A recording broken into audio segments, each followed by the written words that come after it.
Welcome back. In this video, let's talk about all the tools we can use to actually run our tests. Remember, our tests are just JavaScript.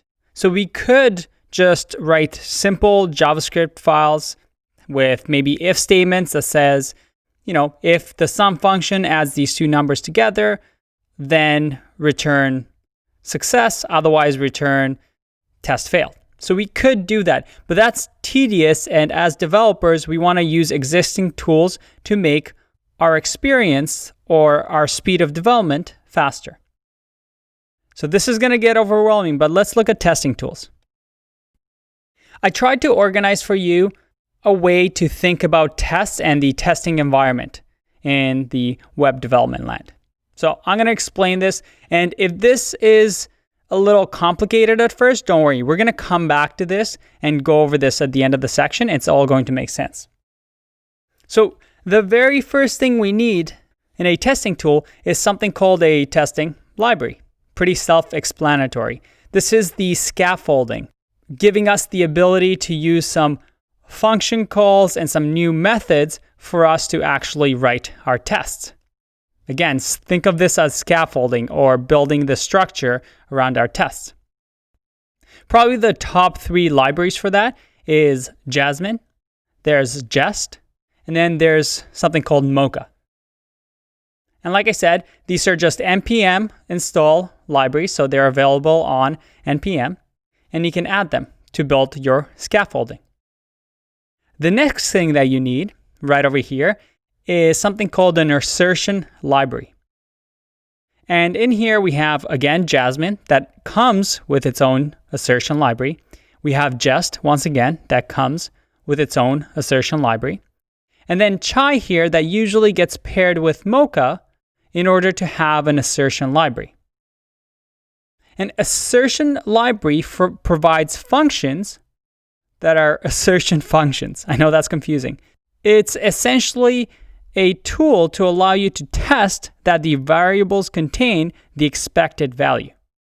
Now, that still sounds confusing, so let me show you. We're on the Chai assertion library here, and you can see over here that they use something called BDD, or Behavioral Driven Development. And by installing this library, we can use all these words, and they just look like basic English. What an assertion library does is says, expect that this object that just contains A equals 1, and then it chains all these words together to test our assumption. So let's say, expect that this object to not have property B. It reads like English, right? It simply tests condition 1 against condition 2. So this is going to return false because you're right, this object won't have property B. And they have a lot of things that we can add. We see that another one is expect this object to have all keys A and B. It kind of reads like English. And this makes our test really easy to read and understand. The next thing we need for our test is something called a test runner. And a test runner is something that allows us to run our tests. Remember, if we go back to our app, we had to do npm run test. And this runs our test. Let's press A to run all the tests. And something is magically running all these tests. That's what a test runner does. Going back to our slide again, we now see that Jasmine and Jest include a test runner in their library. And then Mocha also has its own test runner. And then I've added another one over here, which is called karma.js. And this allows you to run tests in the browser. What does that mean? Well, a test runner can run tests in different environments. Let's have a look. You see, usually our JavaScript works with the DOM to make our web app what it is.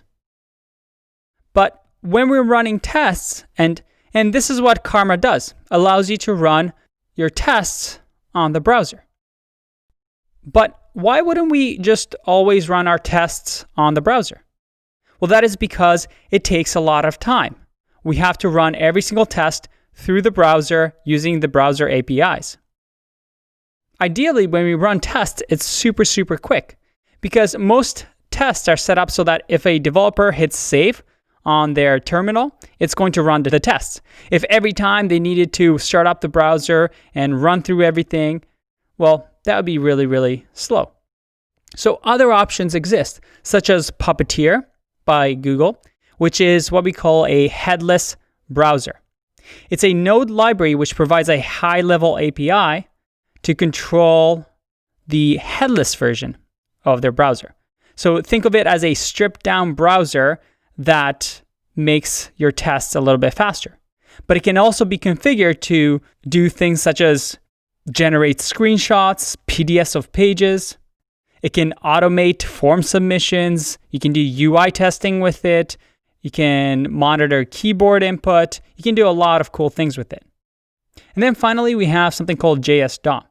And JS DOM, as the name suggests, is an in JavaScript implementation of the DOM. So it's not the real DOM, but a fake JavaScript version of it. And remember, the DOM is that tree-like structure that shows the nodes on our webpage. And that's what makes up our UI. So JS DOM implements this in JavaScript, so we can have a DOM-like API to work without actually needing the browser. If we go back to our tests,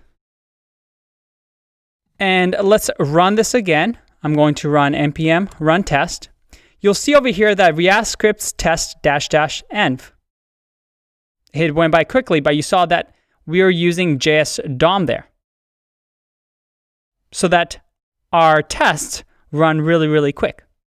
All right. So that's a test runner. Next, we have something called mock, spies, and stubs. And in here, again, Jasmine and Jess come with their own version. And then if you're using something like Mocha, just like you had to add an assertion library, you'll have to add something called signon.js. There are obviously other libraries, but this is the most popular. Now, what's all this mock, spies, and stub business? Well, spies provide for us information about functions. How many times they were called, in what cases, and by whom. Stubbing replaces selected functions with a function to ensure that the expected behavior happens. And then mocks is kind of like faking a function or a behavior to test different parts of a process. So this might be really good for integration tests. Now, I know that can get a little bit confusing, so let's take a look at Signon. Signon over here, if you go to their documentation, let's click on stubs. If we scroll down, we see that, what is a stub doing? We're simply using the library signon.stub, which is a function. Now we can use it in a way where this function can be called with arguments 42 and make it return 1. So that when we run callback 42, it returns 1. And when we do callback dot with args, it throws an error. Again, this is something that we'll go over later in the videos. But you see here that stub is we can fake functions and make them do what they expect. For example, sign-on can be used to fake a server during our tests. We don't necessarily want to send requests to the server every time we're running tests, but ideally, if a function is using a server, we can fake it with a stub so that the function still runs and we can just test that one piece of code. Like I said, this is really hard to explain without a little bit of a demo, but don't worry, we're going to get there. And then the final piece of the puzzle. We've talked about scaffolding, about assertion libraries. We talked about test runners. We talked about these stubs, mocks, and spies. Finally, we have something called code coverage. And code coverage is provided by libraries like Istanbul. Jest has code coverage already included, but has actually Istanbul running underneath the hood. And let me show you what a code coverage might look like. Luckily for us, we can just do npm test -- coverage. And don't worry, we'll talk about how we can do this in our apps. But if I run this, you see the JS DOM here, I get an outputted file of the coverage. And you see over here that I have my RoboFriends app. And I have some greens, some reds, some yellows. And this is a test coverage that shows me what percentage of the statements, the branches, the functions are covered with tests. You see here that I've written some tests for the constants.js file, some actions.js file, and also for some of our components, some of our card list components, and that we have 100% coverage for those. But then we also have things like the header.js file that is missing some tests, and it even shows us which lines we're missing tests in. And that is Istanbul underneath the hood, giving us a report of where we're missing tests. Now, although these are a lot of libraries, they all have the same goal in mind, and they all actually are written in very similar fashion. So once you know one, it is really, really easy to pick up another one. Don't get overwhelmed by this. Just like with anything, there's a lot of tools for the job, but we'll come back to this so it all makes sense in the end. Just keep in mind that the syntaxes are very similar, so you'll be just fine. And I also want to let you know that probably the most popular, Jasmine used to be very popular, but it has now been overtaken by two things. One is Jest. As you can see, Jest is nice because it has everything in one place. You can just install this library and have all these little features that you need in a testing framework. Another popular one is Mocha combined with Chai and Sign-On.